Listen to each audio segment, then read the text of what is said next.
Right. Hello, everyone. It is exactly 10:01, so let's get started.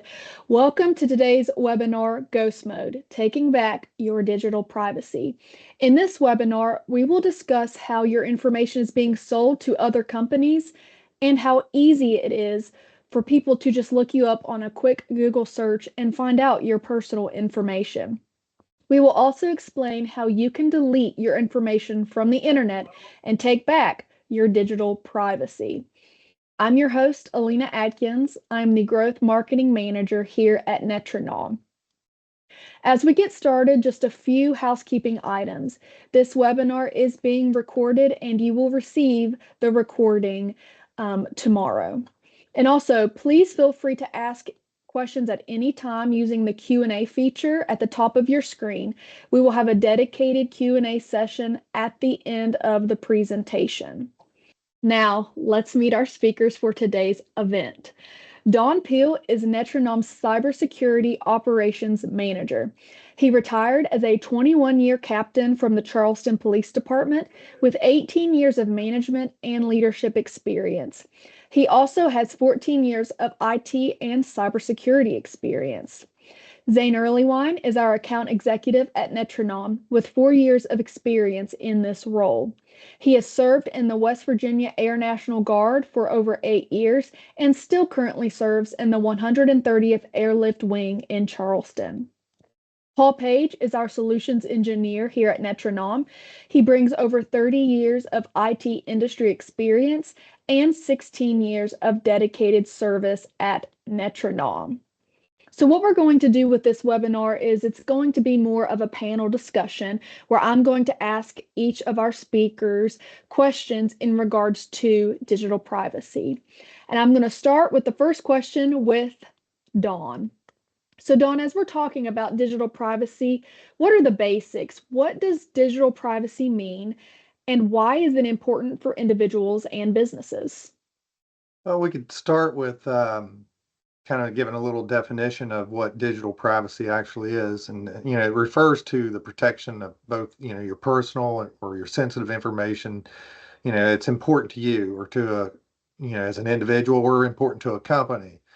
For both, it's about managing your online identity. That's basically what we're talking about today is your digital footprint. How much of your information is out there in the World Wide Web, and how does it impact your life, both directly and indirectly? So, when you talk about digital privacy, you want to manage your digital footprint. So, not maintaining your digital privacy, it's like, I don't know, handing over the keys to your house to a random stranger and just hoping they don't rummage through your stuff or steal it. So that's kind of, the mindset you got to have it's the keys to your digital house. We generally think of PII or personally identifiable information, those key things, your date of birth, your address, and your social security number. All that's what I've got to protect. That's what the companies have to protect about me. That's true, but there are many other aspects of your digital identity that can be used to target you and to take advantage of you and or take advantage of your identity. So, you want to think about digital privacy in a broader sense than just, your key digital components or your identifying components such as your date of birth and social security number. Information like your current or former addresses, your financial details, your browsing habits, your shopping habits, your location information, the device you're using. Many other, data points like that are tracked, they're shared, they're sold, and they're publicly exposed. So, if that's important to you to protect those things, this webinar is for you. This is what we're talking about today. Why is it important? Well, to reduce the risk of misuse of this information. There's a lot of ways that your digital information can be misused, and it's important to throttle and manage how your digital information is shared or exposed. You can't prevent it from all being out there. It's never going to be possible. If you exist in today's world, your information is online, whether it be through your local tax office or real estate records or insurance records. It's out there. You can't prevent it from being out there, but you can take some steps to manage the exposure to that information. So, we To sum it all up on that part of it, we predominantly live and exist in a digital world. Everything, our banking, getting a ride when we land at an airport and we need a ride to the hotel. We do that on our phone now. We order our dinner online. We pay taxes online. We even buy cars now and have them delivered to our house. We don't even have to go to the car lot. You name it. They all contribute to your online presence, and they all have a potential to cause you grief if that information is not secured. Now, how does it apply to individuals? Well, maintaining a digital privacy is important because it safeguards your personal autonomy and your security. Imagine someone snooping through your messages or tracking all your online activity. That's creepy, but it's a reality. And it can lead to real harm like identity theft, financial loss, bullying, stalking, and other forms of manipulation. For businesses, digital security is a lifeline.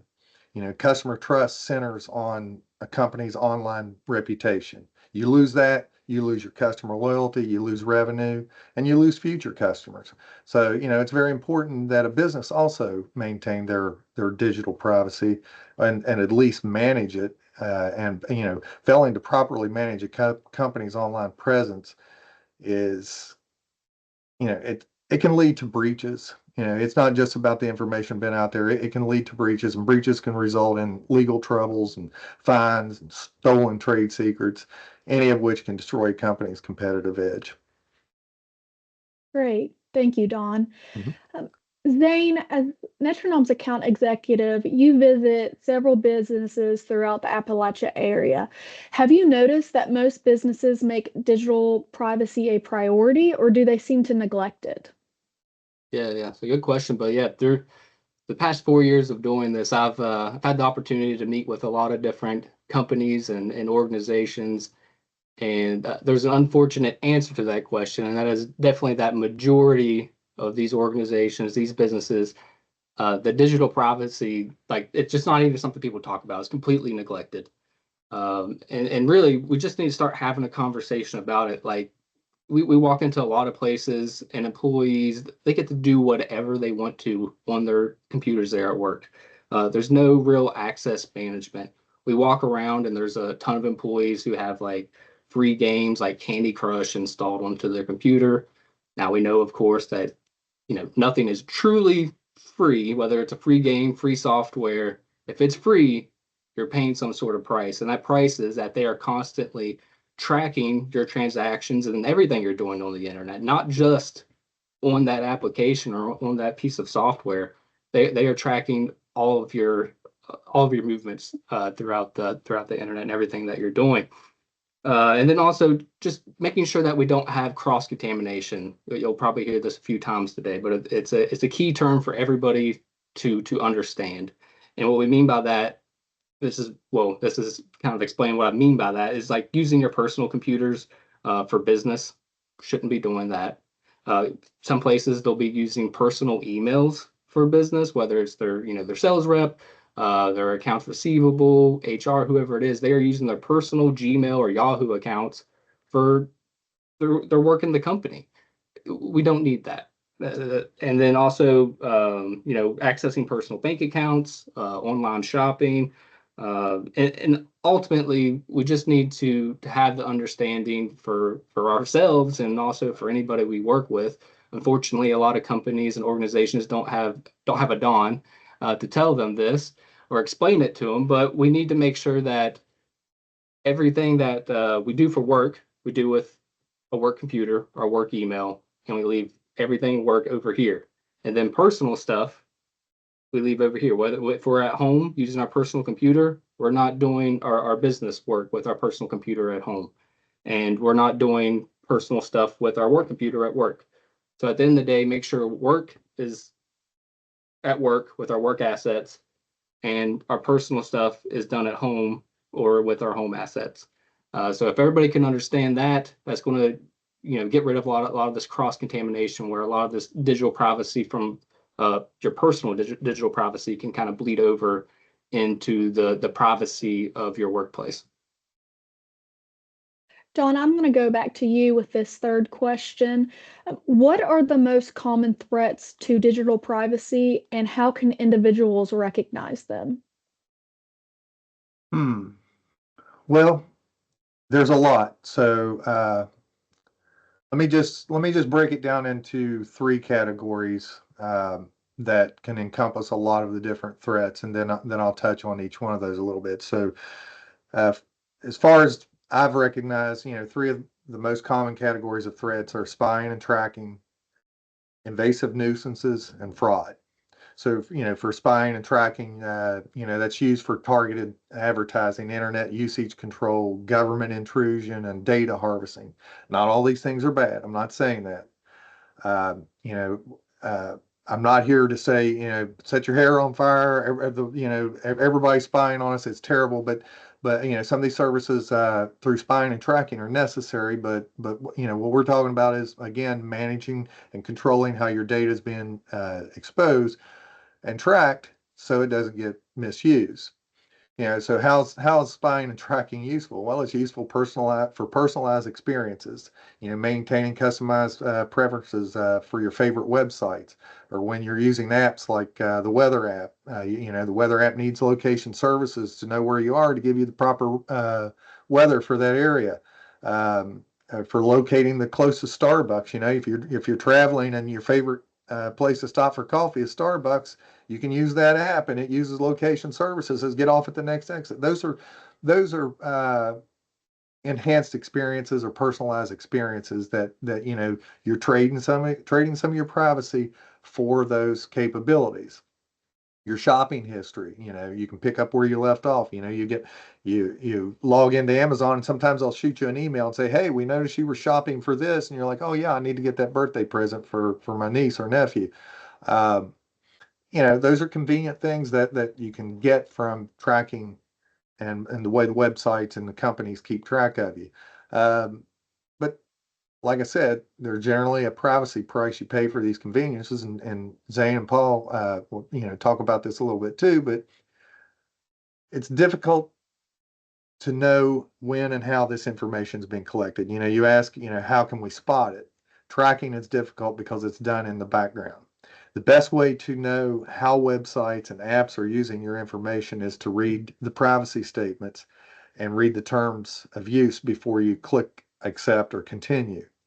Uh, they go in very good detail because they're required to by law to tell you how they're tracking you and what they're using your information for, whether they're selling it, sharing it, or using it for targeted advertising. Um, Next one, the invasive nuisances. You'll know you're being tracked and targeted when you start getting spam calls, spam text, spam email, pop-ups, aggressive advertising, device clutter. Your computer starts to slow down because you got all this sludge in your internet browsers where you've picked up all this garbage on the internet from the different places because you don't have your cookie settings restricted. And then finally, fraud.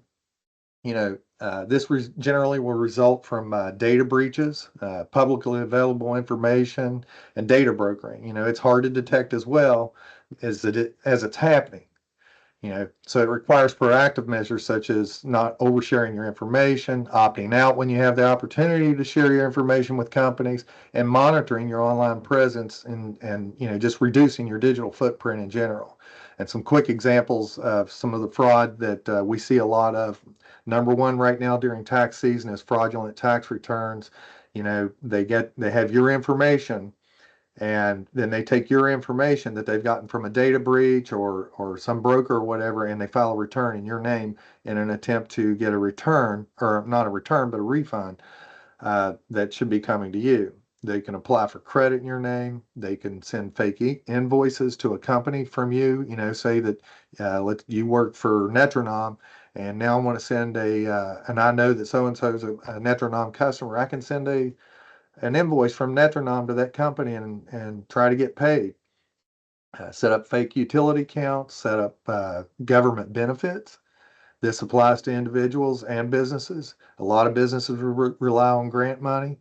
You know, you can steal the grant money right out of a business's hands if you can steal that company's identity.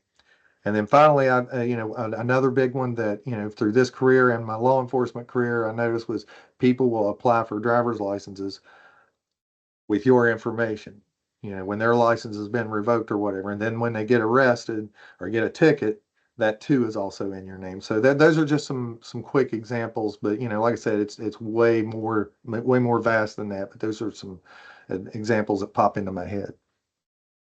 Thanks, Dawn. I know personally, I was always the person that when I would be accepting cookies would just accept it because it's quick and easy. But since speaking with you in regards to our digital privacy, I try to read the fine print a little bit more and see what Yep. actually I can turn on and turn off that they don't have to know about myself. Paul, for this question, what are the effects when businesses don't protect their information online? We had Dawn speak on individuals, what happens, but what are the effects of a business if they don't protect their information online? Well, Lena, they can be far-reaching. We have all the things that we're defending against nowadays are a lot different than we were defending against 30 years ago in this industry. So today we're dealing with threats such as cyber criminals, state agencies, organized crime, marketing companies that are even taking all of our data. So they're getting this information from us, by way of malware, either spyware, keyloggers, ransomware. You can have a franchise for a ransomware now. So it's really dangerous out there right now. Extortionware seems to be a new one that's on the rise right now where they get some data from you. So we have all of these threats to businesses and personal information as well. Some of the things that you want to be aware of, and this is one important statistic that I found recently.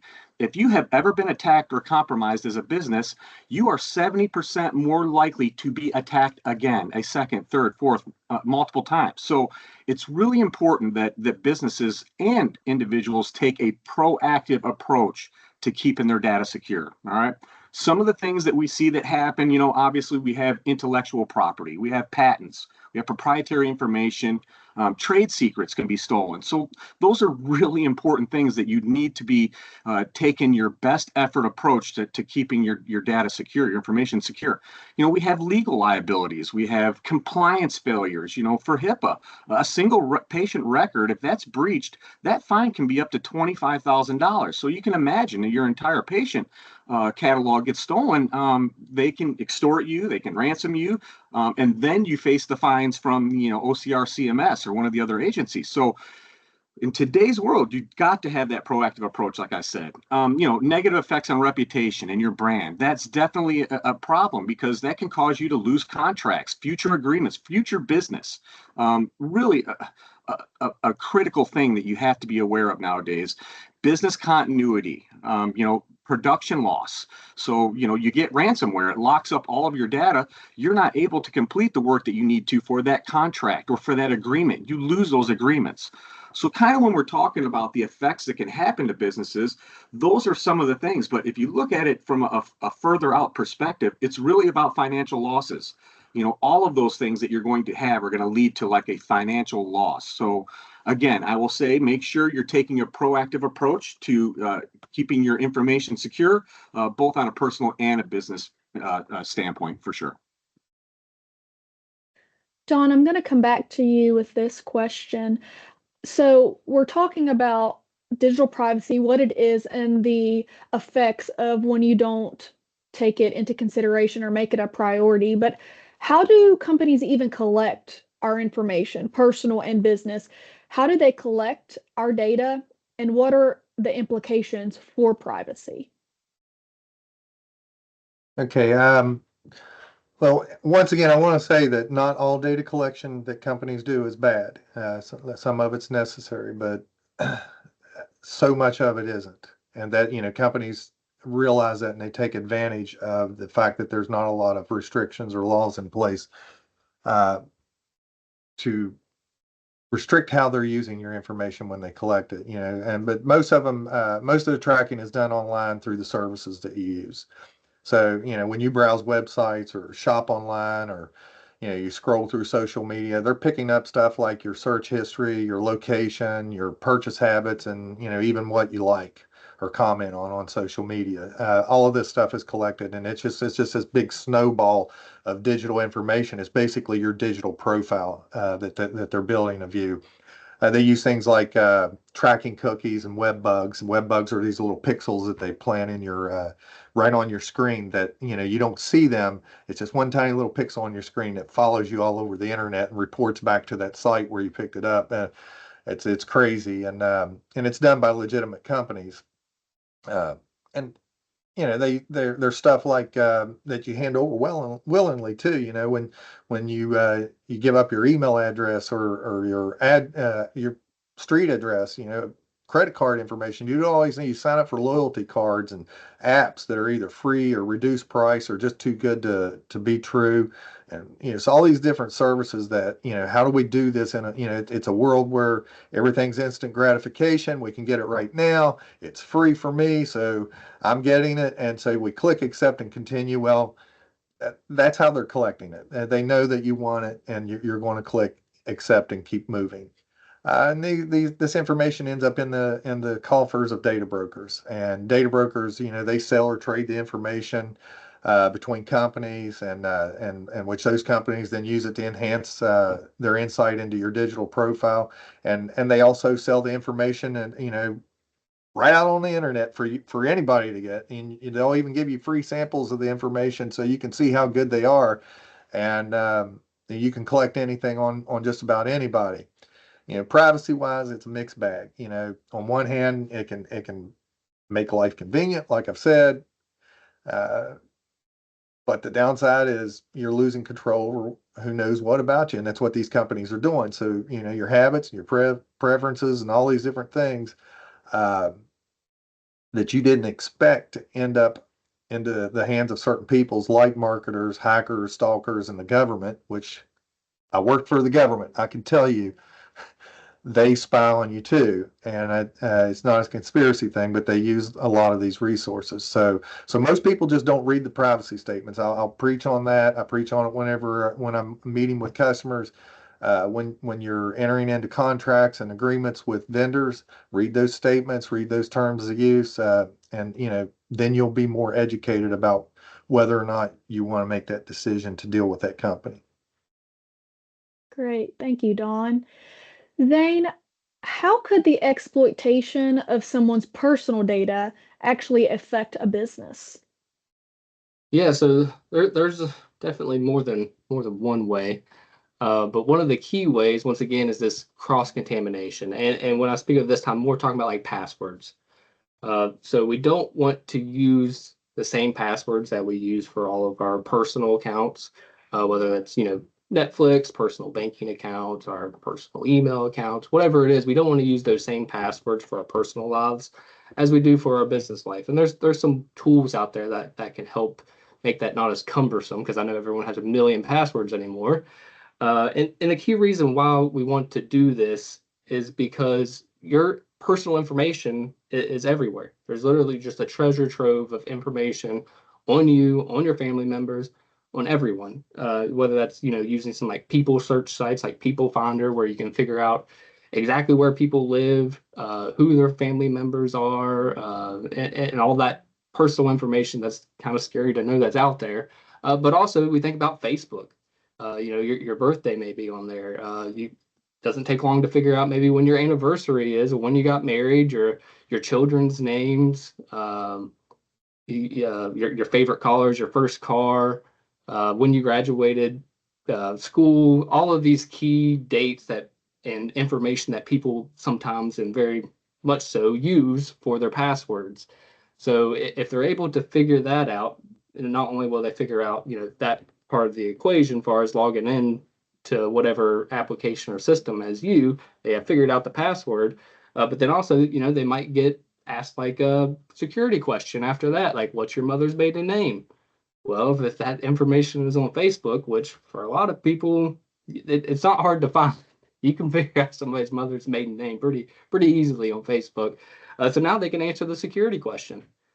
And then, from there, if they figure out that personal, use password, and you're using the same thing on the business side for that password, all they need to figure out is your email. Well, they need to figure out where you work as well, and that's easy to find out. You can figure that out also on Facebook or LinkedIn, or maybe just a Google search, and then you figure out where they work. Then you go to the company website, And then you go to all the people, all the staff members of that company, and right under there they are with the picture, their full name, and their email address. And this company uses QuickBooks or electronic health record system, whatever it is. Their username or login's probably their email, and this is their password because I already figured it out over here. And boom, now they're in, and now they can export and lock down all those medical records. They can take out all the QuickBooks information, and now they got you on the business side. Not only do they have you on the personal side, where they figured out your personal bank account and everything, but now they also have extorted your company or your business as well, just because we had that cross contamination. So that's certainly one of the big pieces. Then also, something to think about. It's unfortunate the world that we live in, but you're doing business with somebody, whether they're a customer, a client, or a partnership, and for whatever reason, this person wants to stalk you. Maybe they want to take revenge on you. They feel like they've been wronged. Pretty easy to figure out where you live. Just a Google search of your name. For most people, that information is out there. It's readily available, and they can figure out exactly where you live, who you're married to, who your children are. So, it extorts some stress onto you because this person's tracking you. You don't know if they're gonna, harm your family or your friends or your personal property. And obviously that's going to affect us in our work life as well. So anytime we have that bleed over from personal to work, or even from work to personal, there's a risk to that. Paul, so we've talked about how companies collect our information and just how people can collect our information. How can we check to see if our information has been compromised? An email, a password. How do we see or check our digital privacy online? Yeah, that's a great question. There's a couple of tools that I'm going to show you guys today. I'm going to share my screen out, and we're going to cover that right now. Let me go ahead and share that out. A lot of resources out there. I'm just going to show you a couple, but there's a bunch of them out there. One that we really like is haveibeenpwned.com. You can go to this location here on the web, and it has a lot of features and functionality here where you can put in your email address. So Don gave me permission earlier to use his Gmail account, so we're going to take a look and see what comes back on Don's email account here.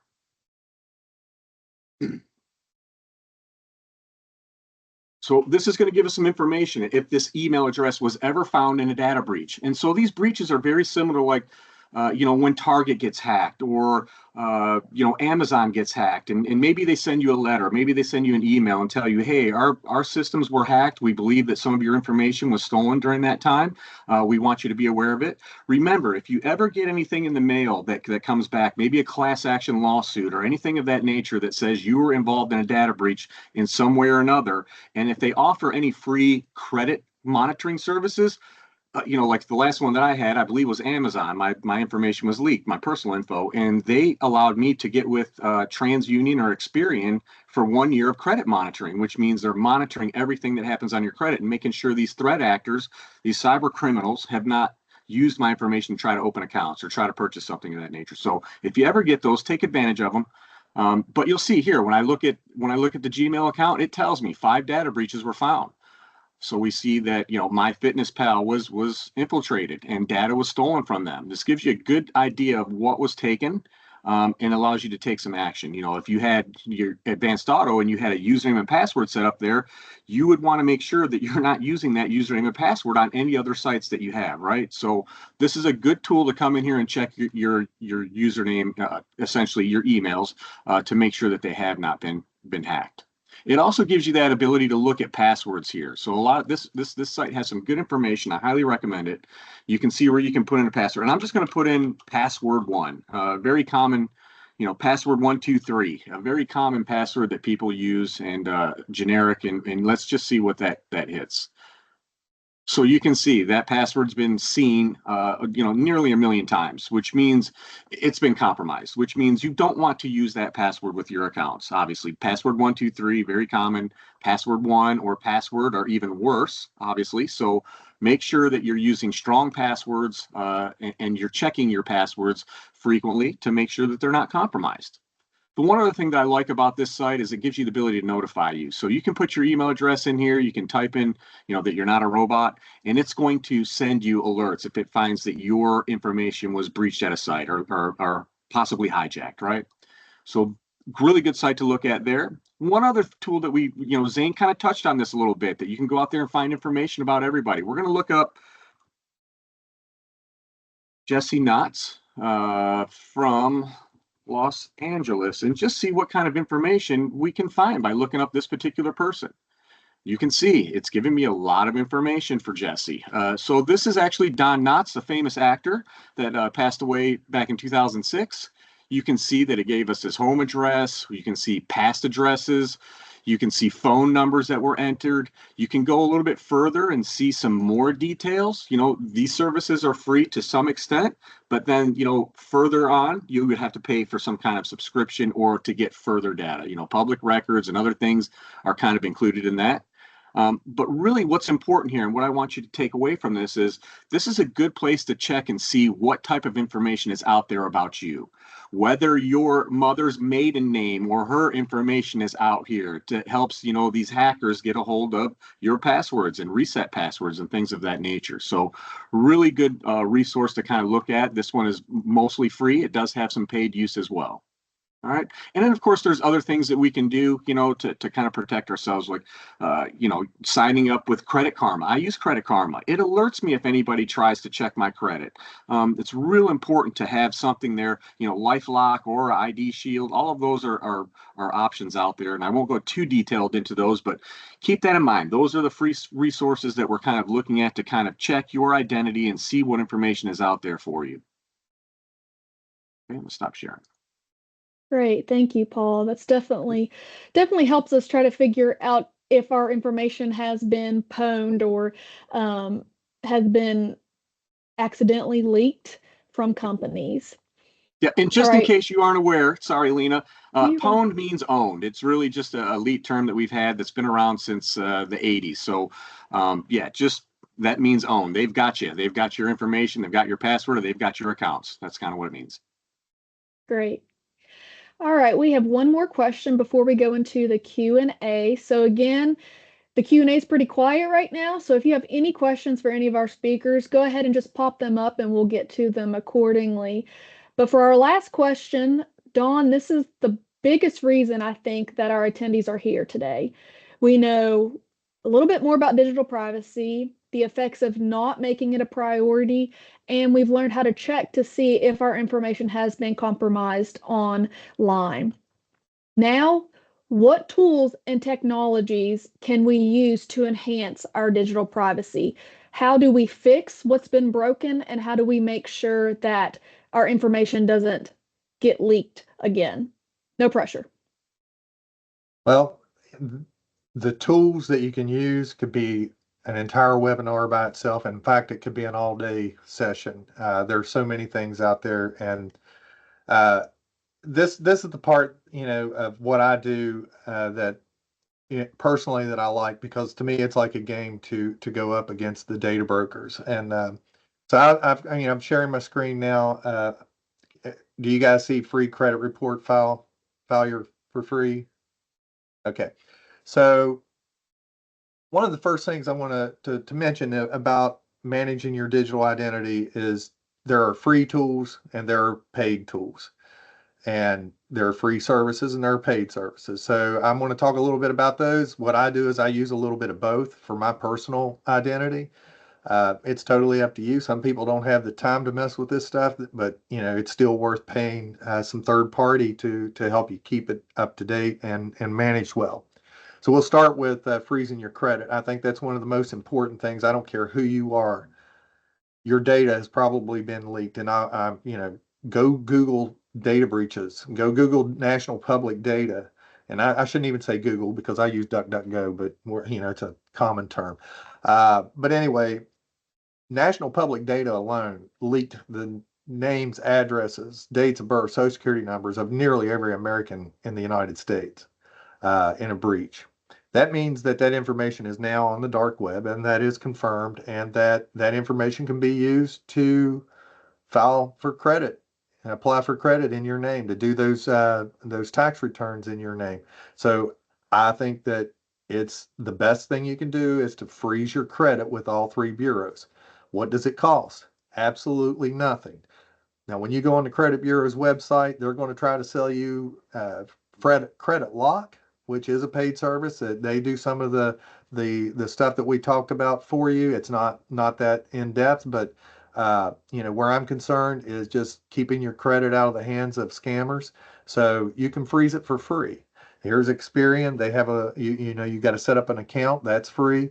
And then you can get their app. You can turn your credit on and off at will. When you're going to apply for a car loan or a credit card or whatever, just unfreeze it. It just takes minutes to unfreeze it. And then whenever you're done with that application and everything, the deal is done, freeze it again. That way you're keeping that door locked and you're not letting anybody in your digital house. Same thing with TransUnion. They have that ability. And then as well, Equifax. Last thing on the credit, I would monitor it. You can do that for free. You can pay the three credit bureaus for credit reports anytime you want, but there's apps like Credit Karma, there's annualcreditreport.com. You can get weekly reports that break down all the inquiries on your credit, both hard and soft inquiries.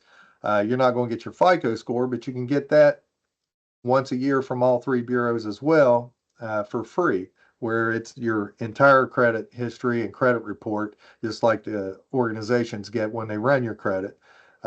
Otherwise, if you want to look at that in-depth report, you can pay for it at any time.